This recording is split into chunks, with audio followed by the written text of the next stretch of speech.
Thanks for tuning in again, everybody. We're back with your favorite podcast, Luca's Tigers and Bronze. Oh my.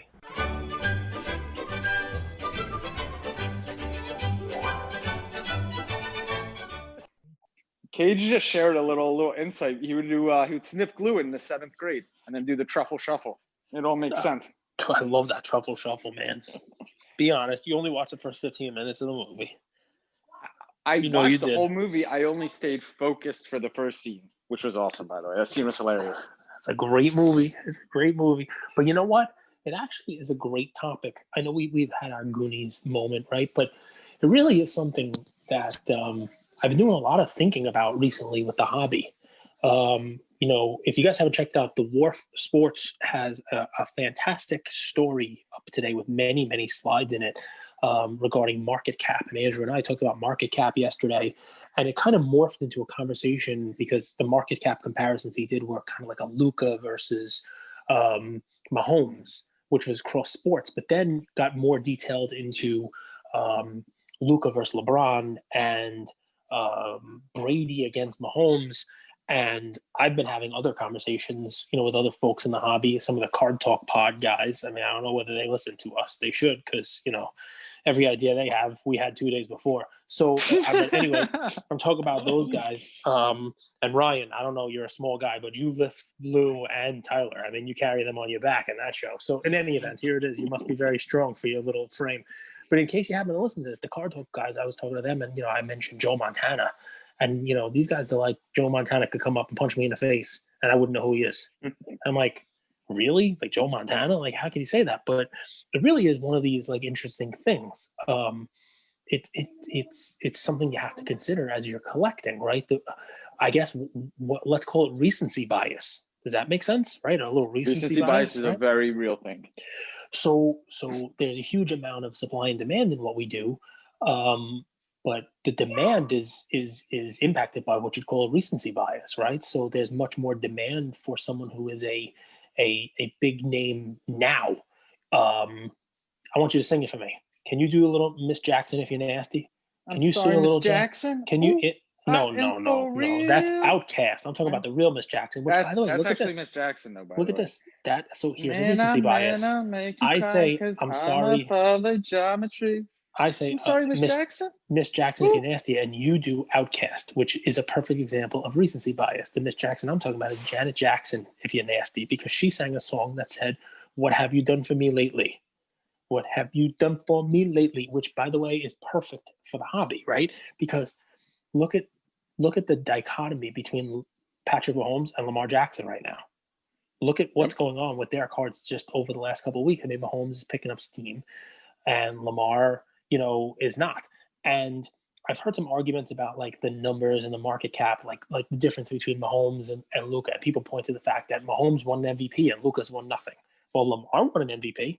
Yeah, he hasn't won a Super Bowl, but that's more of a team thing, especially in the NFL. But I mean, it really is just an impressive thing, right? To see what happens and how. What I want to take away from this, and I don't want to make a whole episode about this unless you. It's a great episode. The road we're going. I have a few questions, but I want to hear what you have to say because it's a great topic. There are a lot of people who listen to us who are new-ish to the hobby. Now, trust me, we have a lot of people who are not new to the hobby. People who've been doing this for a long time.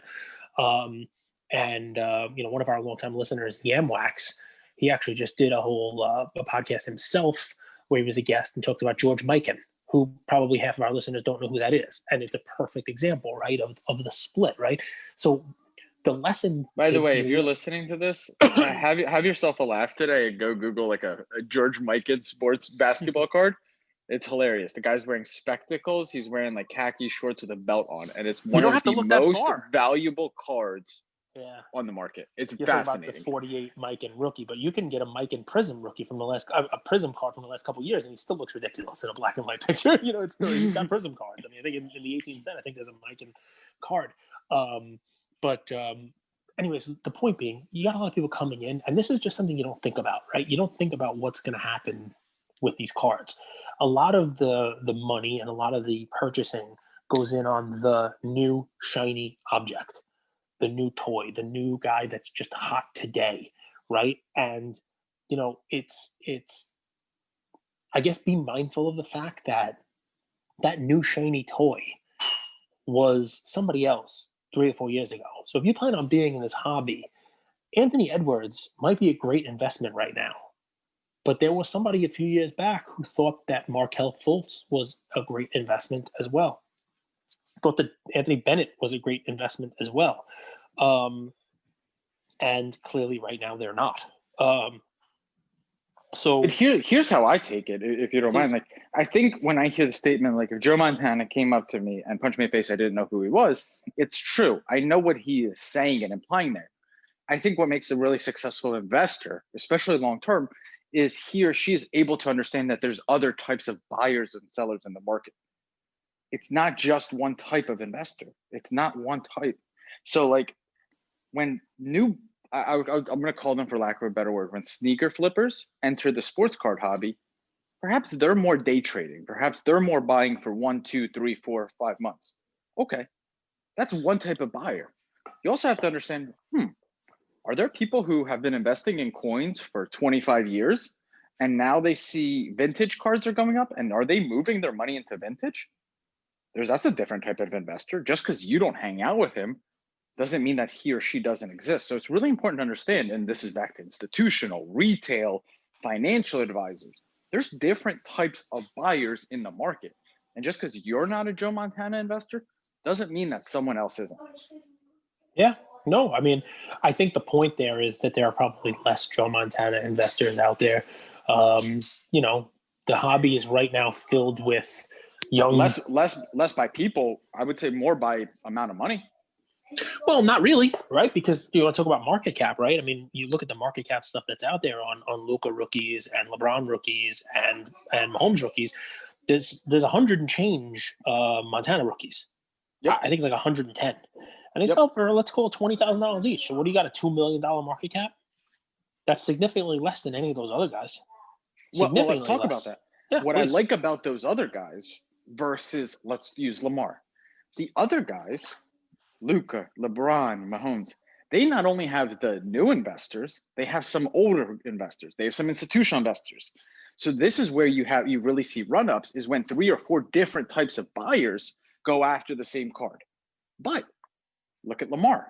There's not many institutional investors in Lamar, because institutional investors are long-term thinkers. They wouldn't be selling Lamar and his cards wouldn't go down as much. So Lamar doesn't have that same support that the other guys have. So, right. So it's two sides of the coin, right? So it's not just a recency bias, but it also layers on top of it the analysis that you did 2 months ago about the different type of money that comes into our hobby. And I think you're probably right. I think, let's just talk about the institutional investor side. The people that we know of who are out there putting in 8-figure investment funds as an alternate asset fund of sports cards. More likely than not, they will have some high-end Luka in there. Yep. Some high-end Mahomes in there, but probably back to not that iconic card that a Lamar. Right? Yep. And think about that. Think about what we saw today. Jeremy Padawer posted something on Instagram, and Jerry Rice commented on it. Yep. Now, is Jerry Rice coming into the hobby and buying like a Lamar Prism? No, he's probably working with his financial advisor if he's getting into the hobby, and he's buying a Luka Silver, a LeBron Chrome, maybe a LeBron Refractor, probably buying a Joe Montana. He might buy some other vintage cards. He's spreading his money out across a bunch of different assets, and he's buying for the next 5-10 years, and he might deploy $1 to $2 million. That's a different buyer than someone from Silicon Valley who raised a hedge fund who bought 2 big cards. And yet again, that's a different buyer than someone who used to stand in Walmart lines and try to get the product off the shelves first. Those are 3 different types of investors. Yeah. Well, I mean, listen, it's something interesting to me because, there's so many different cross sections of it, right? It's hard to compare football and basketball and baseball because there's different demand for each one of those. There's different, ways of buying it. There's, longer vintage for baseball than there is for basketball and for football. And, there's that segment of it. There's also a cross section of buying vintage versus buying modern. And clearly the new people are coming in and they're buying modern. What's kicking this hobby up now while people are looking at vintage prices, definitely, of course, and we see some major increases in vintage cards. What has kicked the hobby into, high gear this year is the modern stuff, the modern rookie classes, the modern cards, the shiny cards, the great job that Panini's doing with Prism, and marketing it and that kind of stuff. So anyway, it's just something I've been thinking about. Maybe we'll dedicate an episode to it, or let us know what you guys think as well. There's a lot of stuff going on in the hobby But today. Please. A little bit of that modern buying. So let's take you and Ian for example. Yep. A little bit of that modern buying, not all of it, but a piece of it is parents with kids wanting to buy some of the modern guys that they like.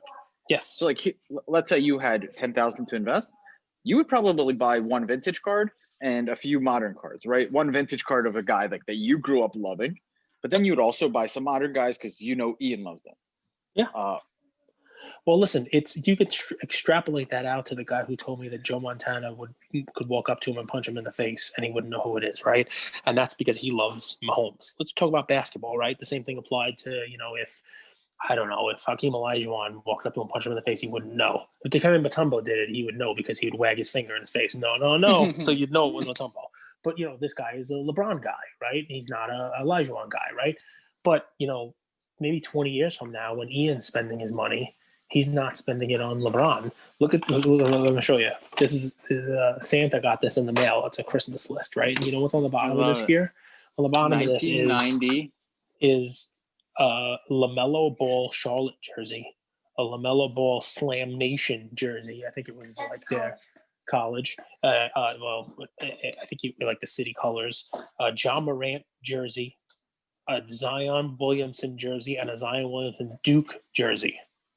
So to those of you out there who think that you are smarter or you are doing the right thing because presently you're laughing at the old fogies who are 10 or 15 years older than you buying Joe Montana or Jerry Rice, and you like Patrick Mahomes, Luka better, please be mindful of the fact that 15 years from now, someone is going to laugh at you and tell you that they would not know who Patrick Mahomes is if they punched him in the face because they're more of a fan of John Morant or LaMelo Ball or whoever may be the flavor of the day 15 years from now. I think if you're listening to this episode, I would go back and re-listen to this intro, this prelogue as they call it, because there's a ton of value here. Because I think recency bias is one of the things that hurts people the most. I really believe it because we think the way things are now or how things are always going to be, the star of today is the star of tomorrow. And that's just not how it's worked. There's probably 30 guys across 3 sports that have had lasting power in the last 100 years. 30 guys. And look, the NBA is going to have it, right? The NBA is doing their 75th anniversary, right? So they're going to have their top 75 players in the NBA. There will be people on that list that there are collectors now who are spending a lot of money on cards, don't even know who that person is. And take that now to today's NBA, when you're buying and spending thousands of dollars on Michael Porter Jr., and don't take this as me shitting on Michael Porter Jr. I'm sure he's going to be a great player, probably a good investment over time, realistic time frame. But Michael Porter Jr. is most likely not going to end up on that 75 best players in the NBA list. Okay, most likely. Things can change. He's lucky if he ends up on that top 75 players in the NBA right now list. Well, and that's the point, though, right? So you've had 75 years in the NBA, and when that list comes out, and just look at the top 50 players. There are people on there that you younger collectors don't even know who they are, and yet you think Michael Porter Jr. is the investment, right? Think of what is going to happen to Michael Porter Jr. cards in 5 or 10 years. It didn't take that long for Lamar Jackson. It took 2 weeks of bad games for his cards to fall off a cliff. So, it's on my brain. There are a lot of things on the brain today. Prism football, first off the line released, Dutch auctions, and we can spend some time talking about whether or not Dutch auction is the right way of doing it. You want to know what my favorite thing about Dutch auction is when you get into these Instagram groups, those slobs that you're friends with because their autocorrect on their iTunes changes Dutch auction to Dutch oven. And, I have no idea what a Dutch auction is. So a Dutch auction is what Prism does from time to time when they don't put a flat price out there. They start an auction off at a certain price. Let's just use today's first off the line football box, right? They started off at $2,000. and every 5 minutes the price drops. So if you want to get one, you guarantee I pay $2,000. I'm in. I get it at that price. You wait I 5 hate minutes, it drops I down to already hate it. 1,900, 1,800, whatever it is. It drops down. At some point in time, all of the inventory will be sold out. So if you wait too long at $1,000, it sells out. You can't get in. If you were hoping to get in at $850, you can't buy it. But if you bought it has a little bit of a game element to it. yeah, well, that's what's called Dutch auction. A Dutch oven is when you pull the covers up over somebody's head and fart. That's a Dutch oven. So I think there's going to really be funny when somebody tries to talk about a Dutch auction and their phone changed it to Dutch oven. Just so that you know who you're dealing with there. And I've seen that in more than a few Instagram threads today. I would, as we head into season, I was thinking about this thing today. So earnings, right? There's meet expectations, or fall below expectations. I think it's really important to apply that to NBA players going into the season. Specifically, if you're holding cards. If you're selling before the season, that's a different strategy. You're selling the hype, great. If you're making the decision to hold cards going into the NBA season, I would try to put your players into those three categories, right? Which player do I think is going to underperform the first quarter of the season? Which player do I think is just going to perform and meet expectations now? And which player do I think is going to exceed expectations? I think that's super important. And it's a little bit harder with sports than it is with earnings to really quantify what it is to meet expectations. It's kind of like a floating term. There's no metric really to it. But I want to talk specifically about exceeding expectations, okay? From what I've seen, there's one thing in the NBA that moves cards more than anything. Do you know what it is? You want to take a shot at it? Well, in the last couple of seasons, it's been when somebody has a game or two in a row where they perform really well. You know, somebody goes on a hot streak. Somebody scores 40 points 2-3 games in a row, and that's continuing. Right. What do they cap that 40-point game with? Usually another one. a game winner. Yeah. Oh yeah. Game winners. Game winners are huge game too, winners send cards through the roof. Remember when Luka hit that game winner over the Clippers? His card jumped 20%. Right. That was a playoff game winner, right? That was a playoff game winner. But that's a big deal. Game winners are an interesting thing. The reason I bring that up is I'm starting to look at players and separating them into those three categories. And in my opinion, if you look at the beginning of the season, you also have to take this into consideration.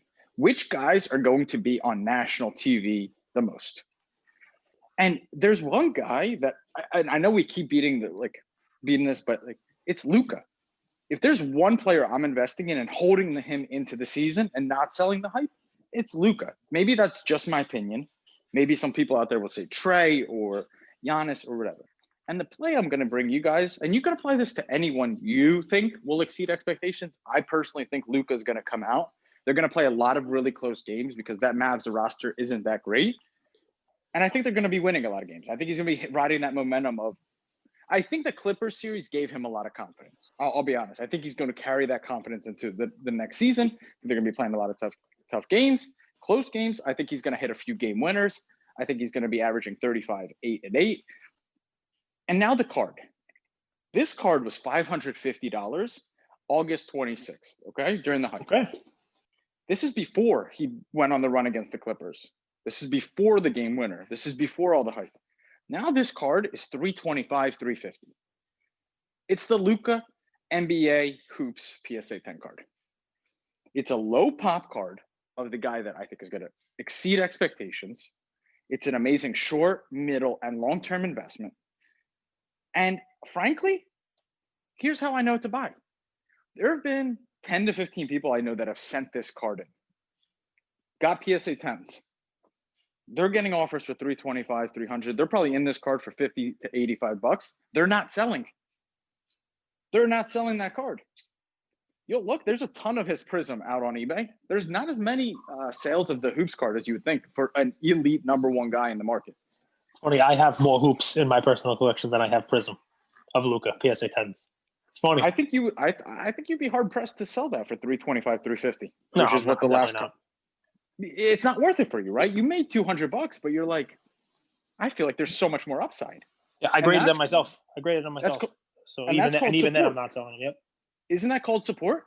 When the guys holding the cards that are in profit won't even sell it for the current market price. And to me, this card is a no-brainer $550 card.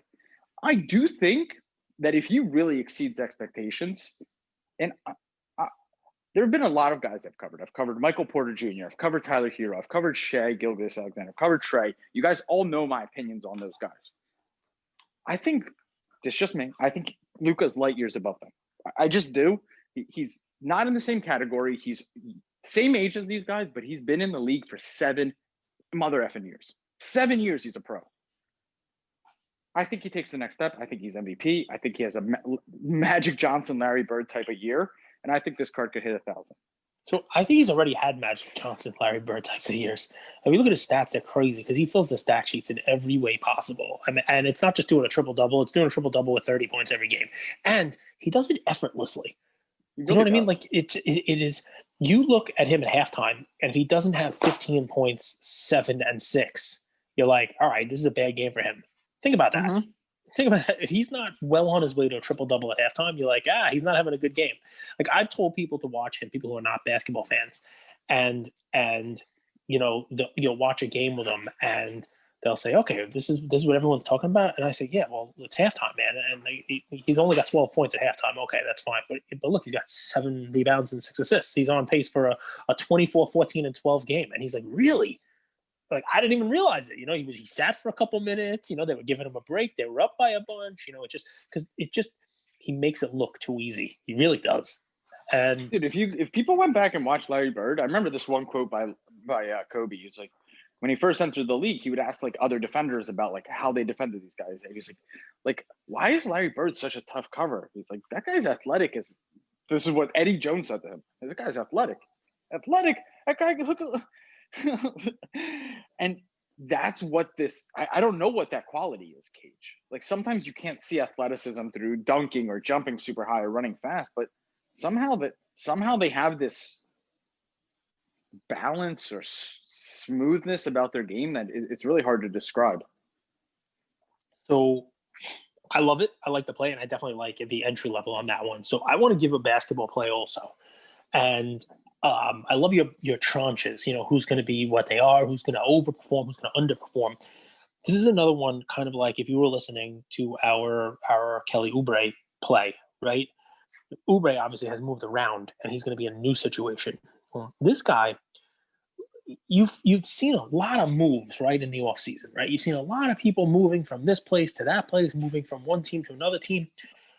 There's a team that I haven't heard anything about other than they were the, quote, likely destination for somebody, but they ultimately didn't end up going there. Like Gordon Hayward, right? Oh, there are teams out there who offered him 4 years and over $100 million, but he wound up with the Hornets, right? This person is rumored to go here. Where that destination is, where I keep hearing rumors of, it is Indianapolis. It's the Pacers, right? It's the Pacers. Everyone's rumored to go there, and even though no one does, no one has actually been there. And they're even talking about maybe losing Oladipo, right? So here's that would be addition by subtraction. Correct, and exactly what I'm going to say here. So my play for you guys is another one of those. Jump on it now. I hope you're listening. I hope after that Kelly Oubre play that we were giving you up, there were a pair of them for $20, $10 Prism rookies, which are now $35, $40 Prism rookies days later. I hope you have your hope you're subscribed. I hope when this drops almost the same time every day, 7 p.m. Eastern time, we try to be as clockwork on that as we can, that you're listening to it. You're one of the first ones, because here's my play. This guy bubble averaged 21.5 points per game and 10.5 assists per game in the playoffs. And in August of last year had slashes of 18.2, 6, and 6.3. We should know who this is. And the fact that I don't means he's so under the radar. And I think he is one that gets a bump if Oladipo leaves town. I think the numbers get better. All right? I agree. So who is it? It's Malcolm Brogdon. Right? Sleeper. A sleeper. a guy who was a member of some successful Bucks teams for a little Yes, he while was. there, right? And I'm gonna tell you why I love it. I love this guy because he is a recent Prism rookie, but not in the overpopulated, overgraded 2018s and 19. He has a 2016, 2017 Prism basketball card, right? It's rookie, it's card number 17. You can buy the card for dollars. I mean, I see them available, like I said, Com C1's $8, $7. Recent sales of $5, right? You want to go out there and buy silver for $20, go for it. Last week, because nobody's looking at this guy right now, this is one where if you're a fantasy player, this is a guy you should steal as a fantasy sleeper this year. Because if you look at his stats, just like I told you with John Collins, the guy was in the league in 2016, averaged 10 points, in 17, 13 points, in 18, 15 points. Last year, 16 and a half points. Improved his points per game, improved his minutes played, improved his rebounds per game from 2.8 to 3.2, 3.2 to 4.5, and last year 4.9. But here was the biggest one, his assist total. He was at 3.2 and 18, and it jumped up to 7.1 assists per game last year. So talk about a guy who's averaging 17 points, 5 rebounds, and 7 assists, who's going to look to take a step forward and be one of those guys like Luka who fills the stat sheet. Now, I'm not comparing him to Luka, nor do I have to when I just told you to buy his Prism card for $5. But how about this one? Go out and grab his silver. The last silver PSA 10 for him sold in an auction last week for $96. A PSA 10 silver, $96. All right. This guy has the season that I'm expecting him to have, goes out there and drops a couple 30-point games. And that PSA 10 silver, which was $96, is going to be $400. Easy. This is a playoff team. It's a team that has the easy path in the East. It's a young guy who has improved literally every season in every single category offensively. They're going to give him minutes. He's going to finally, for the first time, play over 30-something minutes. And he showed in that bubble that he could average 21 and a half points per game and average over 10 assists. So, Cage, you know what's been the most surprising thing for me from the hobby standpoint, and I think you'll talk about this. It's not even the main guys that have gone up so much. It's that there's now a market, a real market for second, third, fourth, and fifth tier guys. Well, just a few years ago, there was no market for a PSA 10 of a bench player. Now a PSA 10 of a bench player, role player is $100, $200 sometimes. Well, listen, I'm telling you, the last PSA 10 silver, this guy sold for less than $100. Now, I don't see one on eBay presently at that price. That was an auction. But, you know, I think if you look for this, you can find one. You probably find somebody who has one. You can probably find one on Facebook, or maybe this is a Mercari one, or maybe somebody has these who's, you know, who'll sell you them. I will bet you that going into the season, not many people outside the Lucas, Tigers, LeBron's Oh My podcast are recommending Malcolm Brogdon. But that's stupid because he's a play, right? This is a guy who very easily could, for the first month of the season, or for the whole season for that matter, be a 20.8 assist guy, a 21.9 assist guy. That would be a step down from what he was doing at the end of last year, where he was averaging 21 and a half and 10 and a half, right? And if a guy goes out there and averages 21 and a half, 10 and a half, his PSA 10 silver rookie should not be $96. Big fan of Brogdon. He kind of reminds me of Chris Paul. He plays the game the right way, right? He plays the game the right way. He makes the people around him UVA better. Guy. Right? UVA guy stayed there for 4 years, knows how to defend, plays hard. Such a downgrade to Bledsoe. I don't agree with that decision the Bucks made at all. But yeah, I definitely agree. The Pacers missed that one. The Pacers need the Pacers could use a Michael Porter Jr. They could really use a Michael Porter Jr. They had in the bubble. What was his name, right? Guys. What's his name? TJ Warren? TJ right? Warren, Didn't he go off, right? Warren went off and he was a scorer for them, right? I mean, he's not Michael Porter Jr. He doesn't have the same kind of skill set. But yeah, I mean, listen, the points got to come from somewhere, right? And they do. And I like to go back to what these people did in that bubble, right? You know, you mentioned it. Some Stacking Slabs mentioned it, right? Brett McGrath mentioned it. You know, Ian's going to be mad at me for this because he liked Rui Hachimura. But every once in a while, they'll give you the keys to the car and let you drive it, right? And what Brett McGrath said was the Wizards let Rui have the keys. They said, go ahead. Here we are in the bubble. You know, the other guys aren't here. Wall's not here. Beal's not playing. Go ahead and do it. And he failed. that doesn't mean he's going to suck next year, but it shows that he had his opportunity and he did not shine in it. During the bubble and the playoffs, Mr. Brogdon did. I mean, his numbers were significantly higher than they have been during the year. That's a small sample size, and obviously I'm not telling you to go out there and invest hundreds of thousands of dollars in the guy, but I'm trying to bring you a value play.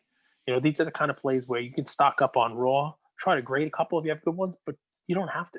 Go out and buy as many of these raw cards for $5 to $8 as you can. Grab a stockpile of 20 of them. It's $100 to $125 play.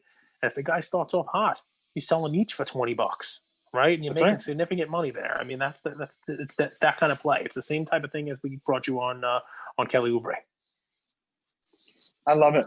And back to just like to wrap it full circle, it's recency bias. The recency bias of the GMs applies too. When you give Rui a chance and he doesn't perform, it might not mean he's bad, but sometimes the GMs are skeptical or hesitant to give him another chance. Opportunities don't come by often. The reverse, Oladipo might leave.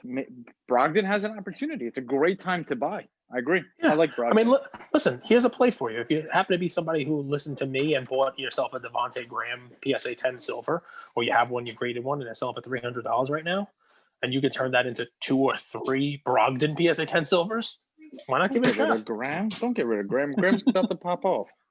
You like Graham, man. I'm actually selling my Grahams. Well, you're in them for like 33 cents each. Yeah, you got them in 2009. I'm not selling all of them. I'm not selling all of them. I'm just selling them. I'm selling the bases and the silvers that I'm into for nothing. Dude, there you guys have running around like a lunatic, yeah. I will say, you guys have been listening to us. I don't know if you've joined us a week ago, a day ago, or from day one. I think we're so special, man. I'm going to be honest. I think we're so unique. Because think about it. And clearly modest. Well, I went back and I listened to my Michael Porter Jr. play with the silver compared to the Prism PSA 10, right? And we talked about multiples. We brought you a few different options on how to take advantage of those multiples. That Michael Porter Jr. that just a few weeks ago was $650, sold over 1,000. Not because I'm some kind of Houdini and I'm able to predict the future. These are strategies. That was just a math strategy. The multiple didn't make sense. And over time it would be corrected. How about the Knox play? The Knox, these are $6.99 a month or $40 for the full year. There's people out there that are literally charging you to give you the play, but you don't know what's the strategy behind the play. You're not learning anything other than buy this or buy that. With us, it's completely free. You tune in and you actually are able to learn and pick up on the things that we're seeing so that you can replicate them. You don't have to rely on us. And I do believe that makes us special, Cage. I really do. All right. I know I'm special. When I was young, they put me in one of those special classes after I got to school on a special bus. So I already know. You don't have to tell me I'm special. We grew up says I am special. It's so funny. We grew up during the age where I'm dating myself, where you make fun of the people on the short bus. Imagine that now. You could not make fun of people on the short bus now. No, my mother actually drove the short bus. That should tell you where I come from. should tell you my upbringing there. So that was not an easy childhood in the 80s. That forget about telling someone they were on the short bus. How about being able to make a mother joke and say your mom drives the short bus? That was an interesting. Yo mama drives the short bus. MTV had an entire show called Yo Mama. Oh, yeah, they did. They definitely did. They 100% did. How politically incorrect would that be today? Listen, guys, I hope you enjoyed this one. I mean, I love the fact that you think we're special, right? But, the listener numbers are going up considerably, and we appreciate that. It means you're telling people about us. It means you're telling your friends about us. There's a bunch of little episodes in today's one episode. And you know what we would love? We'd love if there's something in there that you want us to hit on a little bit more, right? Whether it's the recency bias, whether it's market cap, whether it's Andrew's strategy on hoops versus Prism, whether it's what Andrew just talked about now about what goes in behind the plays. I gave you a Malcolm Brogdon play.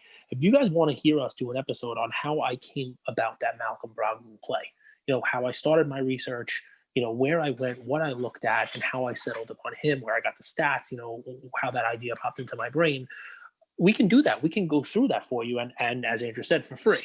This is a guy who always tells me that, the purpose of what we're doing here is to provide value to our listeners. And there's a lot of listeners now, and we hope to be providing a lot of value. But he also says at the same time, don't just give them the fish, right? What do you say? You got to teach a man how to fish. That's it. That's the deal, right? Right? You buy him a fish to eat for one night, and you teach him someone how to fish to eat forever, right? I mean, it's a stupid saying. I hate it when you say it, but it is damn true. So how many people have you seen in life? They just want handouts, as opposed to learning how to make it for themselves, and then you feel empowered when you learn how to make it for yourself in whatever industry you have. That gives you confidence. That gives you belief in yourself. The best feeling in life isn't to be a millionaire; it's to believe in yourself. Well, I'd like to be a millionaire too. I'd like to believe in myself as a millionaire. But the point being, guys, we are here to help you guys. We love the comments. We love the questions. We love your feedback. And, if you want us to dive deeper into any of the myriad of topics that we talked about today, let us know. And we'll focus on it the next time. Thanks for listening, everybody. Thank you for spending some time with us on another episode of the Lucas, Tigers, and Bronze Oh My podcast. Do us a favor and like, subscribe. You know what? Don't just like and subscribe. Everybody does that. If you like us, tell your friends, tell your neighbors, tell your enemies, tell everybody. And we hope you got something from spending some time with us today, and we'll see you next time. Thank you.